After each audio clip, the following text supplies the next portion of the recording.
get the resources. You should be able to tap into the human potential of Africans. You are showing them what they will get through you. Not that, oh, you come and put your industries here. No, why should they put their industries or establish their industries in your country? How will it benefit them? Speak in a language that they see that them establishing industries is not just for the exchange of resources, but establishing industries in Africa is going to help them. When you speak in that language, it changes the game. Do you know how my wife sold me? My wife sold me into believing, and I knew that this is the woman I'm going to get married to, because she told me from day one that I'm here to make sure that all your dreams become a reality. I see enormous potential in you, and I'm here to make your dreams become a reality. I said, that's my wife. After traveling abroad for 3 years, I knew that that is my wife and she will meet me, and that happened. She sold me.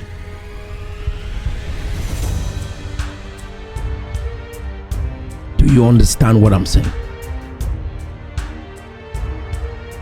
Your language needs to change.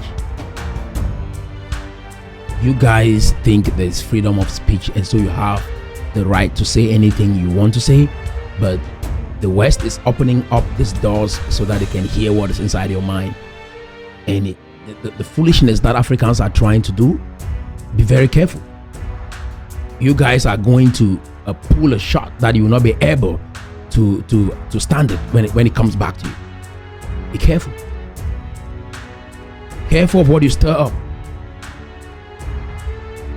There are some nuclear weapons in this country that maybe just 5 can flatten that continent. I just want to remind you guys, maybe you don't know because you live outside of this state, or you live in this state but you are not understanding what is actually going on behind the scenes. There are weapons in this country, and I repeat, 5, if it's deployed in America alone, 5 can flatten the whole that continent of Africa. Be careful what you guys are stirring up with all this past of slavery and slave trade, and you think there's freedom of speech. You really think so? Keep talking. You guys keep talking. You got to understand that some people are bigger than you in this world, and you got to respect that.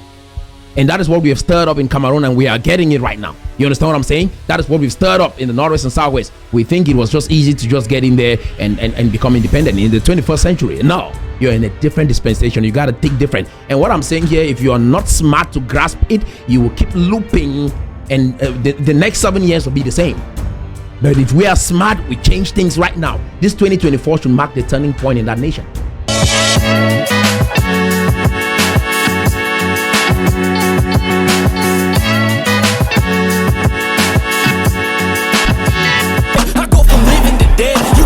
Hello friends, welcome to another interesting session. Today we will be analyzing another fascinating video. This video is to keep educating our people, bringing clarity, help us have perspective so that we can be able to transform our nation and make it become everything that God intended it to be in this dispensation. This platform is designed for Cameroonians below the age of 40 who believe that you can achieve freedom, unity, peace, and prosperity in Cameroon without violence. If you are above the age of 40 and you believe in this initiative, we welcome you. If you are above the age of 40 and you think otherwise, then this platform is not for you. The video that we are going to be analyzing is about a conversation that President Sako, I heard he's a president, Sako Ikome had with some notables from ECOWAS. This video will help you understand leadership. It will help you understand politics. It will help you understand the socio-economic dynamics of this struggle so that you can make sense of what we are dealing with, so that you can be able to be that catalyst of change. Before we begin, we've heard about the death of a prominent soldier, Efang, a fighter that many people hoped that he could lead the soldiers back home so they can be able to help achieve independence. Many people would like to think that one person is to be blamed for the death of the soldier, or a village is to be blamed for the death of the soldier, or some black legs is to be blamed for the death of the soldier, or the military infiltrating this camp. And that is how some people base their hypothesis. And because of that, they went out there and burned the village, they burned the palace, and they said, a traitor, this is who you guys are. But this is my take on things, because I'm looking at the big picture. I'm not just here trying to look at the trivial issues that are happening within the struggle. I'm putting everything in context so that I can give you clarity, so we can look at the big picture and carve a compelling future. What I'm helping you to understand here is, what lesson do you learn from stories like this? You see what I'm saying? All of these things that are happening right now that we are observing, blaming one person or blaming a group of people, what do we learn from this? Because it is one thing for you to be caught up in an incident like this. It's a whole different thing when you are going through this simultaneously and learning, so that you can apply what you are learning in your own personal life. And that is why I do what I do here. So the death of this soldier, because I heard is one of the biggest camp that they had. It was like the biggest camp. So infiltrating that camp is a big blow to the separatists. But one thing I do want all of us to understand is, these are lessons that we should extract when you go back to visit the past. You create an environment like the one we find ourselves in. When you go back to visit 1960, when you go back and try to rewrite history, you create an environment like this. In your own personal life, when you go back to visit the past and try to fix it, no, you can never go back to your mother's womb and be born again. The only way you can be born again is through changing your thinking. Besides that, anything else is an illusion. And that is why you see every nation in the world, they don't want to deal with 1961. They're just like, man, we will hear you, but we are not going to be part of this. No one ends up smiling and being happy when they go back to visit the past. And this will be a lesson for us to learn from our colonial experience, from the experiences that we extract from slavery and slave trade. Because right now in Africa, we are realizing that there is a political upheaval. People are trying to go back to visit colonialism, slavery, and slave trade. It is going to lead us to the same situation that we're experiencing in Cameroon right now. And the pain that we inflict on ourselves as Africans, as Black people, when we do that, is going to be severe. So it's just a warning. And we should learn from the past, but not try to rewrite the past or try to recreate the past, thinking that the future will be better. You learn from the past, and then you do not make the same mistakes in the future. So the soldier is gone. And I think it said about 7 people were killed as well. This is what we are doing to ourselves. It's just Cameroonians killing Cameroonians. This is taking us nowhere. Let's dive straight into this video. It will be a blessing to you as a young Cameroonian to understand a lot about life, business, politics. So let's hop into this video real quick. Hi everyone, thanks so much for being here. We will get started with the discussion. My name's Sam Bidwell. I'm the Director of the Centre for Commonwealth Affairs, one of the joint hosts of this event. We are delighted to be joined by Freddie Woodland of the Commonwealth Security Group and a couple of guests from over in Africa. We should be able here to have a varied discussion about the topic, the return of geopolitics. And in light of that, we wanted to highlight some of those issues and to have a discussion about how Africa and Commonwealth Africa in particular can move forward in this new and dangerous world. I'm going to turn now to Joseph Hammond of the Commonwealth Africa Institute. Thank you very much, Mr. Bidwell. I just want to talk a little bit about the Commonwealth Africa Initiative, and then I'll introduce the topic and the speakers briefly as well, too. So the Commonwealth Africa Initiative will be celebrating its 10th anniversary next year. We were founded in 2014 as a forum to discuss the issues facing the Commonwealth countries in Africa. Here to talk about the return of geopolitics, we have Dr. Samuel Sako, is the current president emeritus of the Ambazonia Foundation, which is a registered nonprofit organization in the United States created to support the needs of the people of southern Cameroon, sometimes referred to as Ambazonia or primarily. Okay, I just want to stop there and highlight something very important. You will realize that Sako Ikome was introduced as the founder of the Ambazonia organization, an NGO organization registered in the United States of America. But when they present this to you, they say the nation or Ambazonia is recognized by the United States and it is a nation. And so they are officially the presidents or the leaders of this nation. But did you just hear how he introduced him? Did you just hear that? When you come to your people, be real with what is going on. Like I told you guys, when they get in front of white folks, they are honest.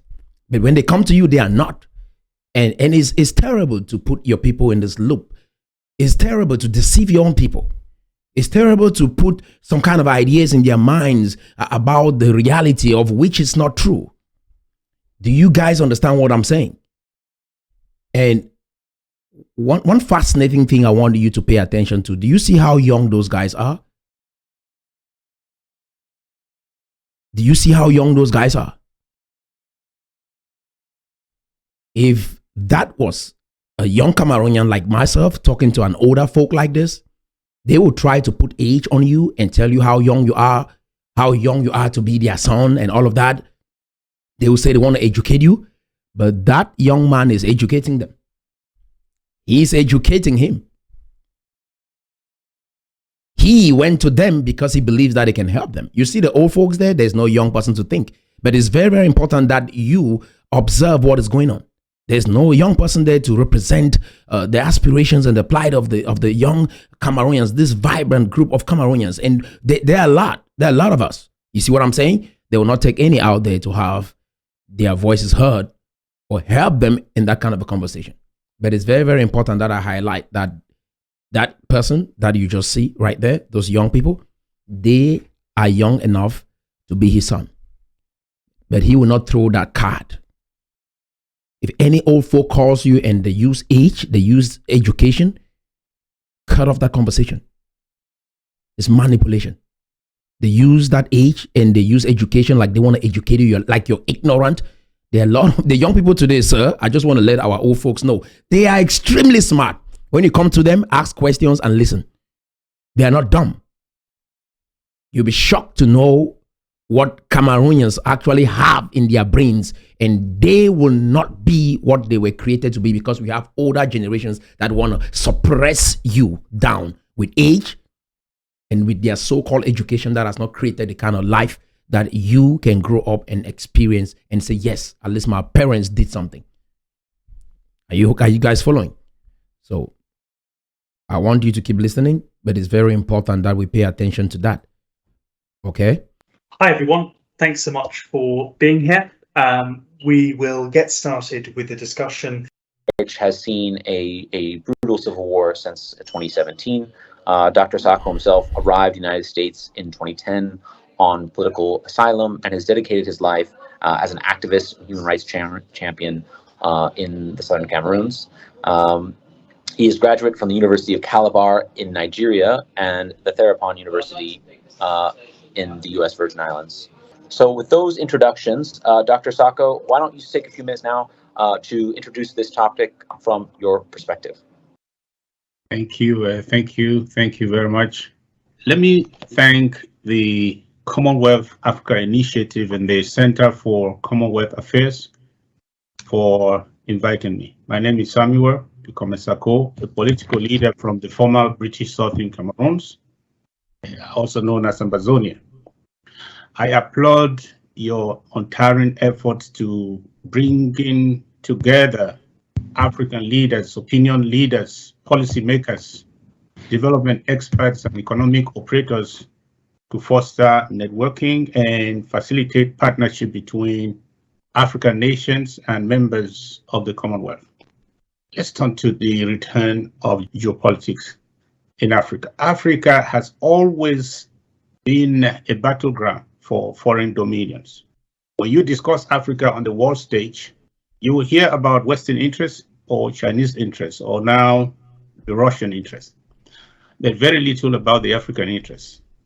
The Western interest has been to secure access to strategic minerals for their industries and defending any and every political system that makes that possible. To ensure access to these strategic minerals and resources, who do you think the West multinationals especially consider their number one rivals? Africa, unfortunately. If it were only Chinese and the Russians, the problem would be foreign to Africa. But somehow the post-colonial establishment consider African interests as either non-existent or insignificant. Africa has been strategically deprived of her own resources and needed development and emergence as a developed continent. The fear is that if Africa were left to utilize our resources for herself, major Western industries will die. Yet that is unfounded, in my opinion. In this interdependent world, Africa cannot consume all her strategic raw materials. Even the US, the number one industrial economy in the world, still exports oil, coal, etc. This is the political mindset that led to the neglect of Africa and deprived the West of what was supposed to become the number one strategic partner of Western nations post-independence. Former colonial masters were more interested in what they could continue getting from Africa and cared less of what the African wanted for themselves. But post-independent Africa was and is in dire need of strategic partners to help Africa emerge from hundreds of years of slavery, colonization, exploitation, and deprivation. The African people feel abandoned by their leaders who serve the status quo, abandoned by those who depend on them. The African interest was put aside by the neo-colonial order, resulting to political puppeteering, benevolent dictatorships, non-democratic political systems put in place, civil wars, coup d'etats, assassinations, poverty, insecurity, and criminal exploitation of resources. These are the root causes of the persistent underdevelopment, insecurity, political instability, and anti-Western sentiments that created the favorable climate for the return of China and Russia in Africa. Call it the new geopolitics.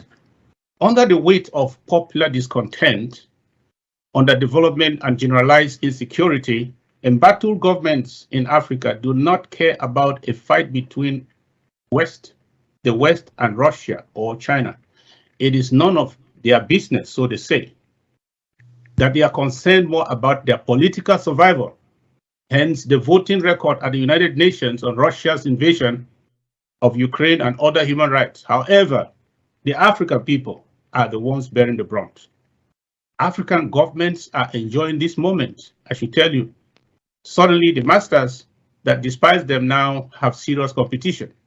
Africa has everything to gain if only she can manage this era well to secure her interests. So a friend told me on the continent.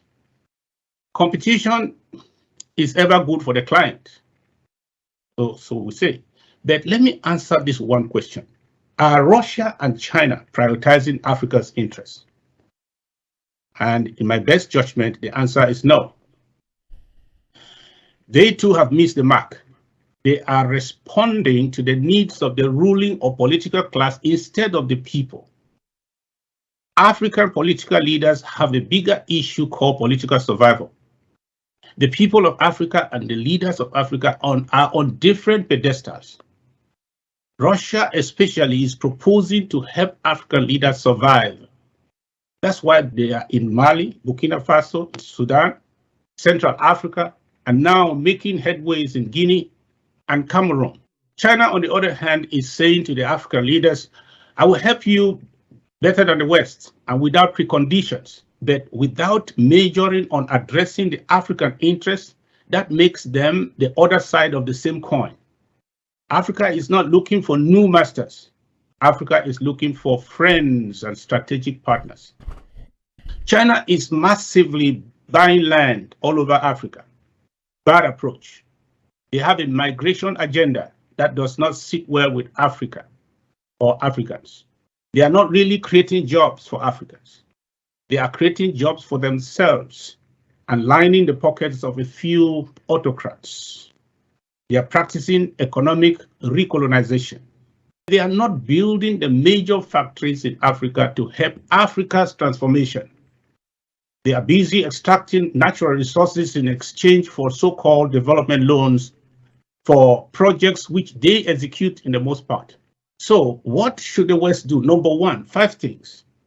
Come back to Africa or stay in Africa and establish some of your industries there instead of taking out raw materials to industries in other countries in Asia or probably in the West proper.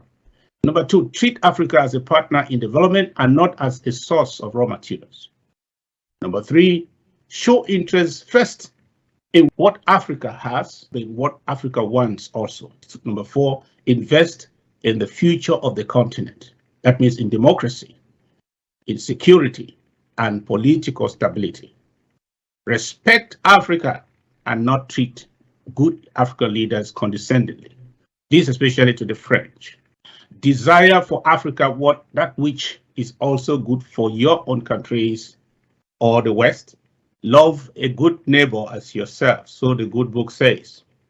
And finally, the West may weaponize aid that translates into direct support for autocratic leaders, but do not weaponize investments that help the African people, because the Russians and the Chinese are restaurants, political restaurants.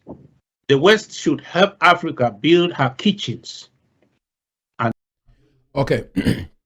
So basically, you've heard what Ikome Sako said to ECOWAS, right? The Commonwealth Initiative for Africa. That is quite fascinating. And that is why I bring this on the table, to help Ambazonians understand how we should approach this current political climate, geopolitics, or whatever they call it. When I hear him speak, I hear Arikana. Probably you know about Dr. Arikana. Same kind of language. And I want to say, this will not provide for English-speaking Cameroonians the kind of environment that will help them thrive. The kind of language that you use when you are approaching a political situation is different from the kind of language you use when you come on the table as a non-governmental organization. When I hear your language, I hear more of a leader who's championing a non-organization or maybe a humanism movement. That is what I hear. If you want to do politics, you speak differently. You think maybe this is how our presidents speak when they travel abroad and sit with presidents from other nations? Is this the kind of language that they use? If not, you go back the same. And that is why our continent has been the way it is. It is because we have people emerging with political ideologies, but they are not actually following the global trends. When you approach a conversation like this, if a young person that knows what they really want for Cameroon, for English-speaking Cameroonians, was on that table, I, for one, if I was on that table, I would not speak based on the interests of Africans or Cameroonians or English-speaking Cameroonians. I will start by speaking from their interests. This is basic. When you are dating a woman, for example, when you want to get married to a woman, do you go and tell the woman about all she's going to do for you to make you better? No, you tell her about all you will do for her to make her life better. And then that is why she wants to marry you, because coming along with you, her life will be better. Everybody comes on the table and they are always asking the question, what is in it for me? That is a popular slogan right here in the United States of America. What is in it for me? You see, we have 3 different layers in our brains. We have the croc brain, the crocodile brain, that part of your brain that activates fight or flight mode. That is, if somebody say, hey, the first thing is to run. That is the croc brain. And then there's the meat brain. And if this person says, hey, and you turn around, is somebody that you know, that meat brain is what says, oh, I know this person is my brother, is my sister. They were just trying to make a fool out of me. And so that is your meat brain. And then we have the neocortex. The neocortex is that logical part of your brain that processes information. And then you start looking at it about what could be the reason why this person said, hey. So all of this, I'm helping you understand, because when you are trying to have someone come on your team, you're trying to pitch an idea, you want people to partner with Ambazonia to build a compelling future, or partner with Cameroon or English-speaking Cameroonians to build a compelling future, there is a way you approach that conversation. The first thing is to create that friendly environment, and you speak from their interests. I know about 20 problems that international collaboration can do for America. Like, for instance, China has taken some of the burdens, right? They're manufacturing products in China and then they ship them over to the United States. So the people in the United States don't have to worry about that aspect of production. Does that make sense? So with that, if Africa will be able to create a system like that, that will reduce some of this burden, America doesn't completely depend on China. Now you're talking business. When you go on that table and you start bringing out slavery and slave trade and all the pain that Africa has gone through, you're just complaining and whining. You are an NGO, you want aid. That is the kind of language. When you talk politics, or you talk economics, or you talk business, or you talk partnership, there's a different kind of language. And there are many Americans and Canadians and Europeans that will listen to this conversation, and it's the same thing. This song, like Africanas, she sings this. Is it helping? No, she got fired from her job. And that's what I'm saying. Some of these old folks, you got to be able to understand that you have young people that are smart and knowledgeable, that you need to have them on that table so that they can negotiate. If you have the opportunity to have those kind of connections, let those kind of young people be on the table. You guys be the forerunners to create that environment. Let these young people get on the table and negotiate. This strategy, you guys cannot negotiate for Africa with this kind of language. When I hear your language, that's not a politician. And yet people follow under this kind of leaders, and they want everybody to come on the table. We will not build Cameroon with this kind of energy. Do you understand what I'm saying? First thing, you set the stage. I speak from that perspective. There are about 20 things that I know America is dealing with, that their collaboration with Cameroon will help them solve that problem. You don't come on the table and try to speak from your hurt and your pain and your historical experiences. That is not the way we negotiate business. They came on that table for their interest, not because of your pain. Who cares? And so you have to be able. That's why we cannot even talk with Paul Biya, because if you meet President Paul Biya, you want to share your pain. You want to share all your hurt. That's why you cannot have meaningful dialogue. What you are doing, how will it benefit Paul Biya? How will it benefit the Francophones? If you can speak from their interest, and then from there, you know that if I speak from their interest, I can be able to create a system where, in order for me to help them achieve their dreams, they will help me in return. That is what win-win in business is. Do you guys understand what I'm saying? So the first thing is to identify the issues that America or these Western nations that you want to partner with are struggling with. Bring that on the table and explain how your partnership will help them solve your problem. Step number 2, show them that you understand your demography. There are about 3 factors that if you are pitching a business and you don't touch that, no investor will even think of putting anything in your business or investing in your idea or partnering with you. They have to understand that you understand economic trends. You understand inflation. You understand the economic trends. Maybe banks are borrowing money now. Maybe the interest rates are high now, or maybe the interest rates are low now. They should be able to understand that you understand that aspect in your country. And because of that, the environment is favorable for business. And that is why this partnership is important now. Oh my God, this is so good. But I want you to understand, because some of you will leave this platform and go start businesses. Or maybe you have businesses already and how to expand your business. You lay on the ground the economic factors, the market factors that you think is conducive for a thriving partnership. Number 2, you show them the social trends that are conducive for this business. Right now, we have this young, vibrant population in Cameroon.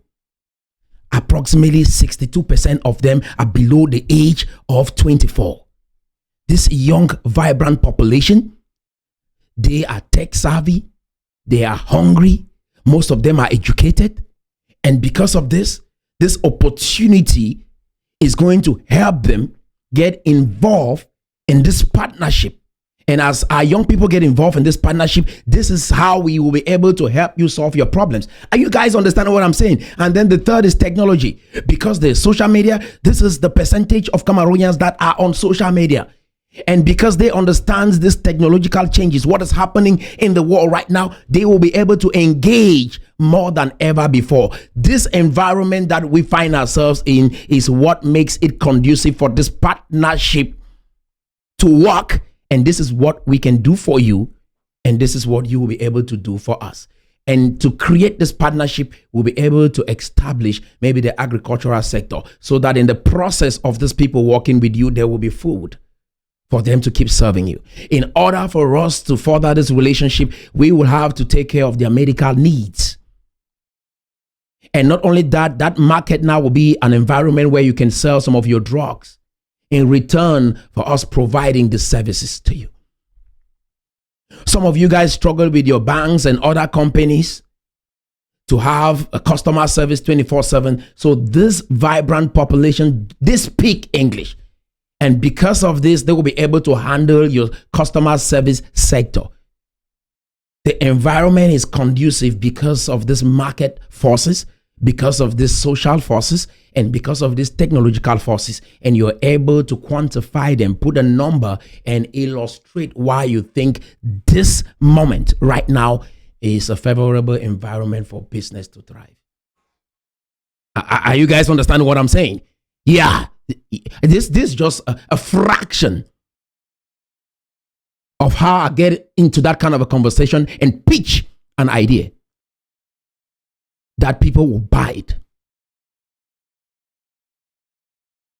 You guys are solely depending on China, and because of this dependence on China, if China flips out on you tomorrow, guess what happens? You guys are going to struggle with your supply chain, and this is what we can do to remedy that problem. We have a young, vibrant population that can be able to handle some of these issues you're dealing with in your supply chain, so you don't completely depend on China. This is how you pitch an idea, guys. You don't get into this conversation and you're trying to be all pity. Oh, you've been all you talk about is resources and minerals on the ground. No, you think outside of the box. You guys gotta agree in this dispensation that you will have to stop underestimating your young people and walk with them and listen to them and learn from them and partner with them to build a nation. Or else, most of you guys will end up in exile and keep thinking the same way. Or the nation and the continent will never develop. You see what I'm saying? That is why you see most of our leaders go abroad and they end up with bad deals. And they come back dumping on us, and we have to deal with it when we are 60.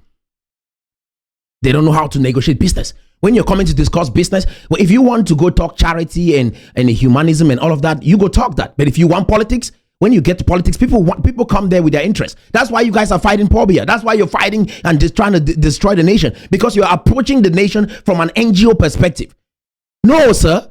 You approach the nation from a political perspective. This is how the business went. This is how the transaction went. This is how they get on the table and they discuss politics. You come in there and you do politics. Speak from the other person's interest.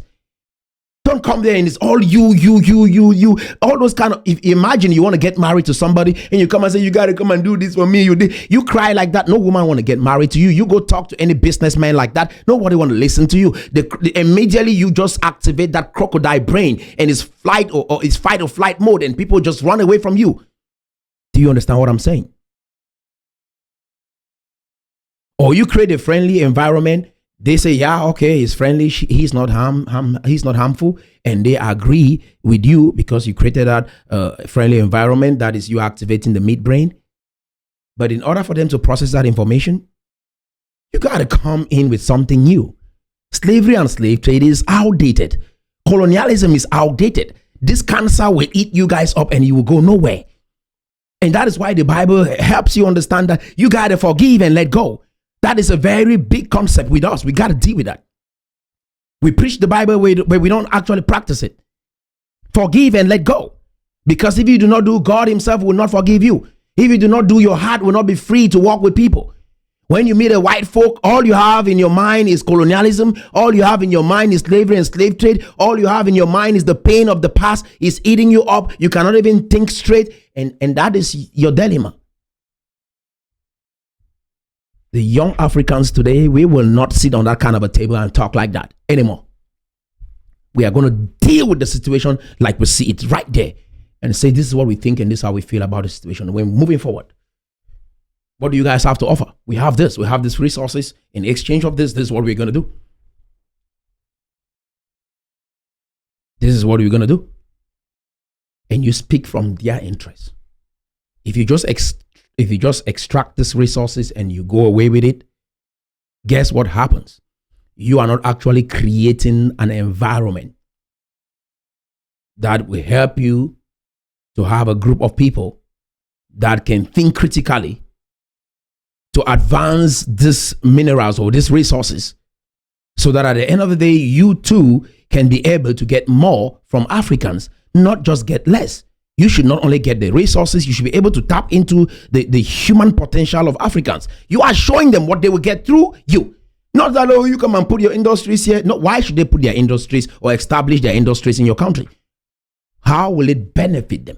Speak in a language that they see that them establishing industries is not just for the exchange of resources, but establishing industries in Africa is going to help them. When you speak in that language, it changes the game. Do you know how my wife sold me? My wife sold me into believing, and I knew that this is the woman I'm going to get married to because she told me from day one that I'm here to make sure that all your dreams become a reality. I see enormous potential in you, and I'm here to make your dreams become a reality. I said, that's my wife. After traveling abroad for 3 years, I knew that that is my wife and she will meet me. And that happened. She sold me.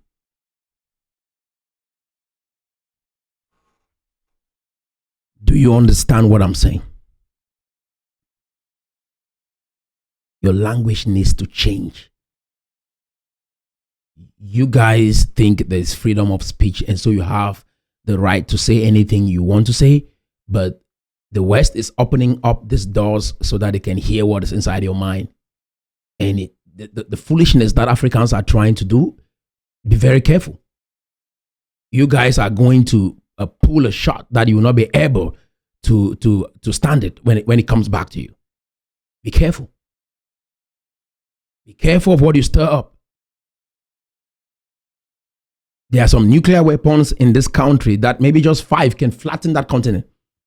I just want to remind you guys, maybe you don't know because you live outside of this state or you live in this state, but you are not understanding what is actually going on behind the scenes. There are weapons in this country, and I repeat, 5, if it's deployed in America alone, 5 can flatten the whole that continent of Africa. Be careful of what you guys are stirring up with all this past of slavery and slave trade, and you think there's freedom of speech. You really think so? Keep talking. You guys keep talking. You got to understand that some people are bigger than you in this world, and you got to respect that. And that is what we have stirred up in Cameroon, and we are getting it right now. You understand what I'm saying? That is what we've stirred up in the Northwest and Southwest. We think it was just easy to just get in there and become independent in the 21st century. No, you're in a different dispensation. You got to think different. And what I'm saying here, if you are not smart to grasp it, you will keep looping, and the next 7 years will be the same. But if we are smart, we change things right now. This 2024 should mark the turning point in that nation. And I want to also send a message, Claire. I want to send a message to all our entertainers out there, all the Cameroon entertainers. Victor Hugo was a 19th century writer, very smart individual. He wrote some amazing plays. I was just reading his work over the week. Beautiful, beautiful, an amazing man. He changed France. With his political involvement, he was able to use his platform and his influence to change the minds of the people of France.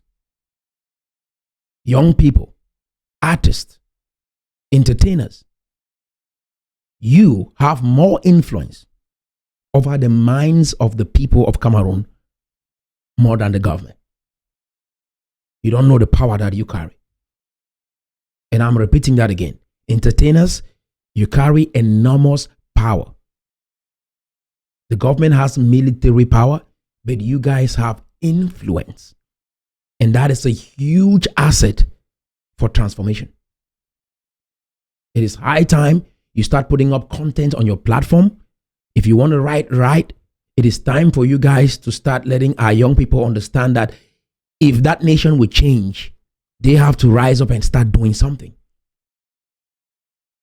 That we cannot depend on the government. We cannot depend on a system to help us have freedom and prosperity in Cameroon. You have to start letting the young people know. And also, you got to put on your platform that we do not condone violence. We don't want people dying for whatever reason. You got to put that on your platform and let the young people start thinking different. You have influence, you have power as an entertainer in Cameroon. Victor Hugo, look him up and read his work. Buy a book written by him and just read his work and how he was able to transform the mindset of the people in France as an entertainer.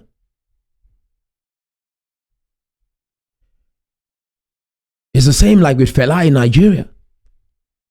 Fela was able to influence the minds of the young people through his work, through his music.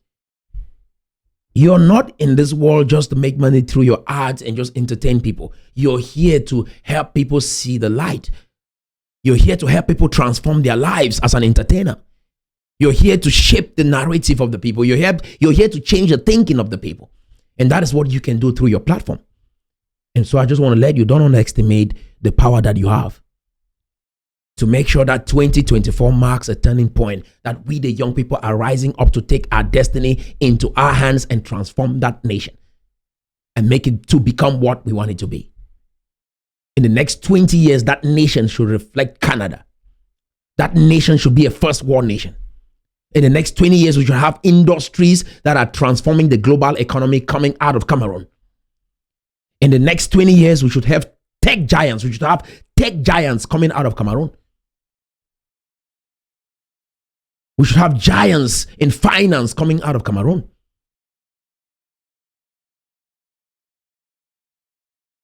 All these industries that are transforming the global economy, we should have professionals from these industries coming out of Cameroon. We got to do that. And we are laying the foundation this year, 2024.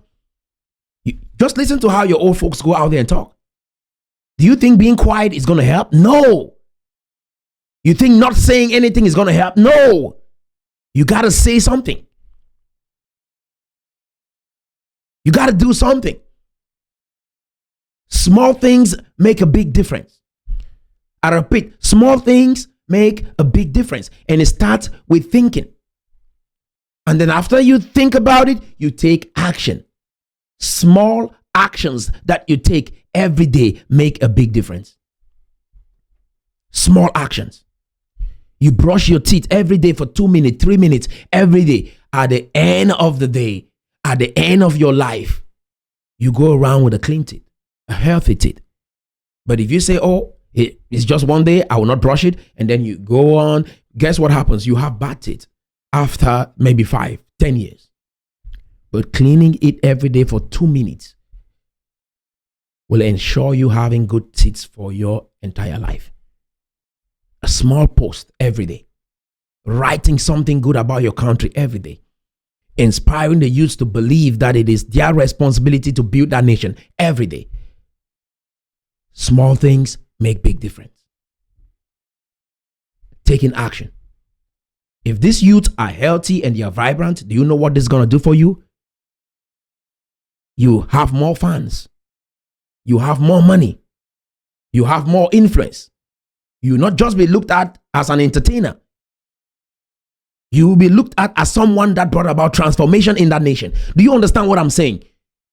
Entertainers, you guys have power. Power. I repeat, power more than the government. You have power. More than any of these Ambazonian leaders have brought, you entertainers have enormous power. Use your platform for transformation. So that you have more fans, you have more money, you have more influence. You bring about transformation using your platform. Don't be quiet. Do something. Say something. Act.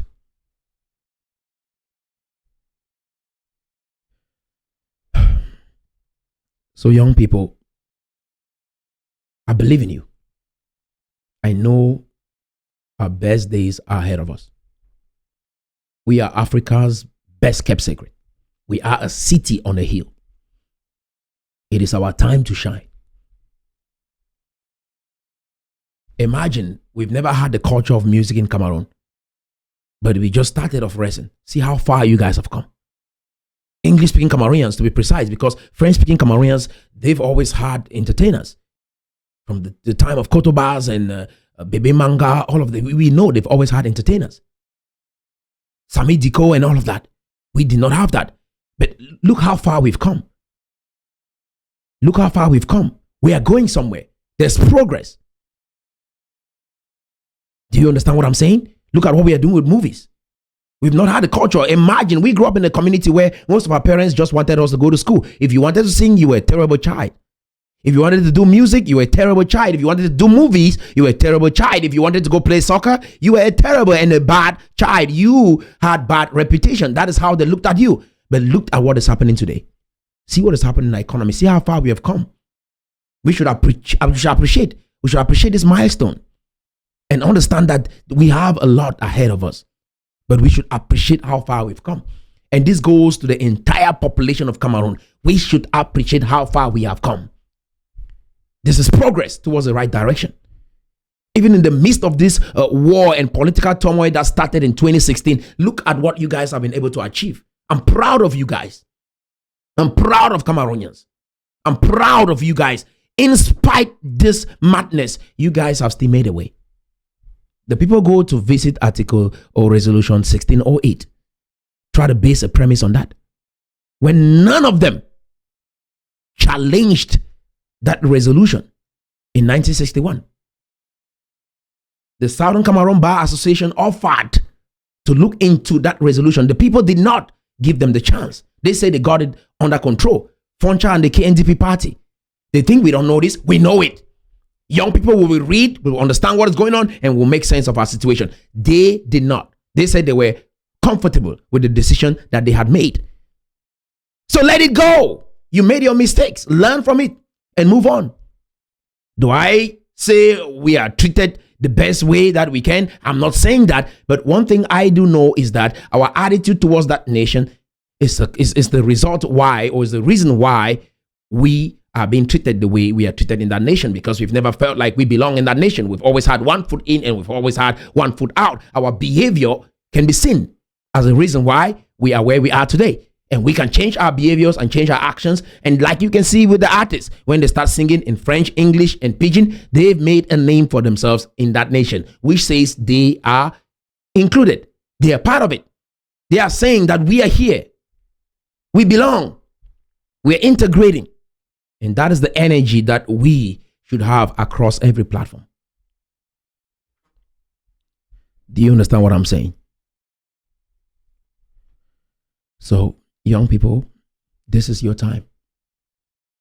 Don't let anybody muffle your talents. Don't let anybody tell you you are a child. Don't. They go sit with young people like that. None of them pull the card of you guys here are young to be my sons. Let me educate you guys. None of them say that. But when they come to you, they will put that age card on you. They will put that education card on you that they have something in their head. No, sir, if you had something in your head to teach me, you should have used that to create the kind of environment that I grew up experiencing prosperity, life, and enjoying the beautiful things in life. The United States of America and other great nations, they can proudly say that, and some of their younger folks will listen to them because they created the kind of environment that they grow up and like, oh, we have abundance, and they can be able to produce more out of what their parents did already. What did you build for us? Complain. What did you keep for us? Complain. What did you keep for us? Victimhood. What did you keep for us? Knowledge about victimhood, about how you were marginalized. What kind of knowledge do you want to impart on me? A knowledge of understanding that you were dealt with, that you were treated poorly. Really, you should be ashamed trying to put your children down and teach them how you were manipulated. You were dumb, and so don't teach me that. You made a mistake, so don't teach me that. You could not stand up for what you believe in, so don't teach me that. You are a victim, so don't teach me that. Let me draw inspiration from other people that have succeeded around the world and build for myself the kind of life that will not make me to end up a victim. Don't go around trying to teach people victimhood. Trying to teach them what happened in 1961. What did you do? What did your parents do? You're a victim. You were manipulated. They dealt with you. The white people came and messed you up. They came and took your people. You guys are slaves. Colonialism dealt with you. What did you do? Nothing. I'm a victim. They messed me up. Quit crying. Babies, do that. Man up. Learn from your mistakes and don't go around teaching your children what happened to you that you couldn't do anything about, and you think that is empowering them. You are crippling their confidence. You're weakening them. You're making them to feel like they come from a descendant of victims. Quit. You don't know what this is doing to the psychology of the English-speaking Cameroonian. Look for something that can empower them to understand that they are victors. See how disunited they are among themselves. See how disunited your children are. Because of this victimhood idea. Quit. You sit in the diaspora and fight. What are you training your children? Oh, if it's bad, go run and stand somewhere and begin to throw stones. No, teach them how to get into the ring or you quit. Victims. No, you're young. You did not know. You didn't know, really. You that are old, what did you do? What kind of environment or life are you living for us? What did you live for us? You left for us bad ideas and guns so that we can go out there and fight for something that we don't even understand and die. That is what you left for us. Shame on you. Shame on you guys that turn on your cameras and keep spewing hate and spreading victimhood. Shame on you.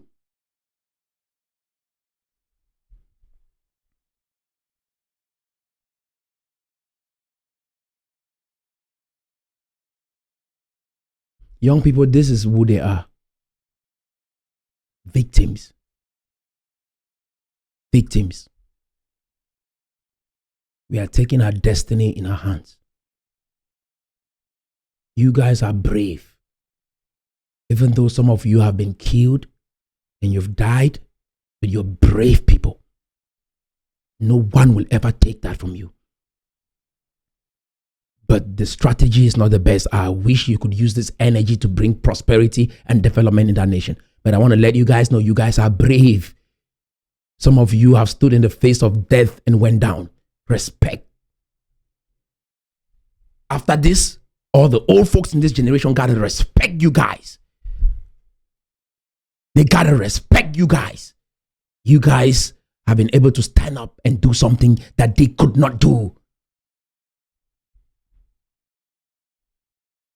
And that is the genes that you have inside of you. But use this energy to build companies. Use this energy to build businesses. Use this energy to transform your economy. Show love. Love hard. Love your brother hard. Love your sister hard. Stand with one another. Integrate with the French-speaking Cameroonians. And you guys hold this bond. Use this energy to foster love. When they saw the name change, they were threatened. And they saw it as they were cheated. No, see it as unity and integrate. Use that energy to love hard, to build hard. Show the French-speaking Cameroonians that I'm your brother. I'm here with you. Let's build this nation. This is what you came with from France. This is what I learned from England. Let's put it together and see what we can make. I'm here for you, sir. Don't be confused. You might be speaking French, but we are one. That is the language. Let's build. What we are about to establish will benefit all of us. You see what I'm saying? There are some good ideas you came with from France. There are some good ideas I came with from England. You see, these are some bad ideas you came with from France. And these are some bad ideas I came with from England. Let's take this apart. And this is what is good. Let's build something. I'm here for you, sir. And that's my language to the French-speaking Cameroonians. We are here together. We are brothers. We are one. This nation is one. I see you, I see us. We all want the same thing. We want to be loved. We want money. We want prosperity. We want good health. We want to preserve our legacy as Cameroonians, as black people in that nation. This is the energy. Do you understand what I'm saying? We are one people. We should not let colonial demarcations and colonial influence to divide us. We cannot be traveling to the UN to look at what the white man said and want to make me kill you, hate you. We are one. Do you see that? That is the way we talk to one another. Let's go somewhere. There is life ahead of us. Like everybody should be fine. There is too much in this country for us to be struggling. Whatever we have, we put on the table and walk and build and make sure that we get the best out of it. If English Cameroonians had this energy from inception, we will never be where we are today. Do you understand what I'm saying? If English-speaking Cameroonians had this energy from inception, we will not be where we are today. That we are one, brother. Yes, some of our brothers have gone through Congo, they've gone through Chad, they've gone through Central African Republic, but this is who we are. This is where we are right now. Let's build something with what we have. We will make it happen here. We are privileged. We speak English and French. This is an asset for us. There are about 24 African countries that speaks English. The rest speaks French and some Spanish. But guess what? With this English and French, we can take over this market. Let's produce something in this country. Only a fool will say no to this. Look at your brothers in the eyes, sit on the table and talk. Let's start building and stop trying to go sit on the table to dialogue federation. And I want to let you know, English-speaking Cameroonians, be very careful of a nation that will be ruled by your English people. They will mess you up. See what they are doing. See how they are killing each other. See the hate and division. Be very careful. It is better you live in a nation that is run by the French-speaking Cameroonians than live in a nation run by your own English people. See what they are doing. If they had this language in their mouth, that nation will never be where it is today. If they had this language in their mouth, that we are here to work. We came into this union, we will make it work. That is what it means by throwing people in a marriage or in a relationship and say there's no way out. It's for better or for worse. In sickness and in health, we will make things work. If you come with that intention and you put people in the room, they will figure out their difference. They will figure out their differences. But if you come in and know if there's a way out, you will never give in your all. You want to take over the island? Burn the boats. Fernando Cortez, when he went to conquer Mexico, he came in there with his boys and he realized that if I'm joking with them, if I let them understand that the ships are right there, the boats are right there, and they can go back to Spain, they'll be comfortable. He made sure that he burned the boats. He poked holes into them and made sure that the boats were burned. And this is a mission that they have been trying for a very long time to conquer Mexico. They've sent several people there and they failed.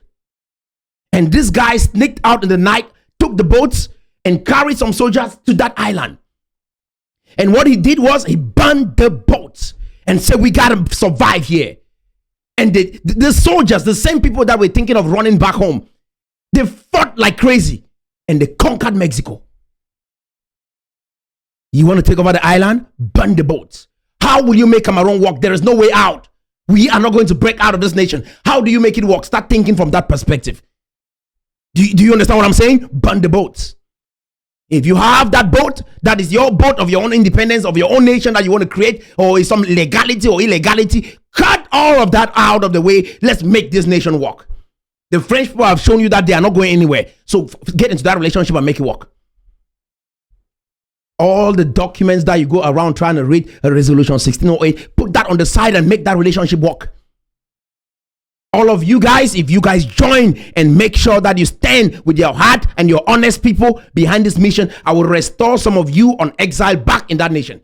If you are willing to work and cooperate for peace and unity in Cameroon, I will restore some of you back in that nation if you are on exile. But if you choose to go this way, I'm letting you know there's no way you will end up in exile. You die in exile. Maybe some of your own brothers are going to kill you in exile. Something is going to go wrong. But if you change your mind right now and rally behind this mission, I can restore you guys back in that nation.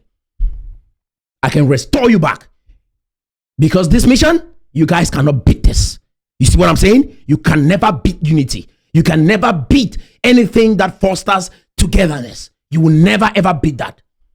Because the God that sent me, this mission is going to happen in our lifetime.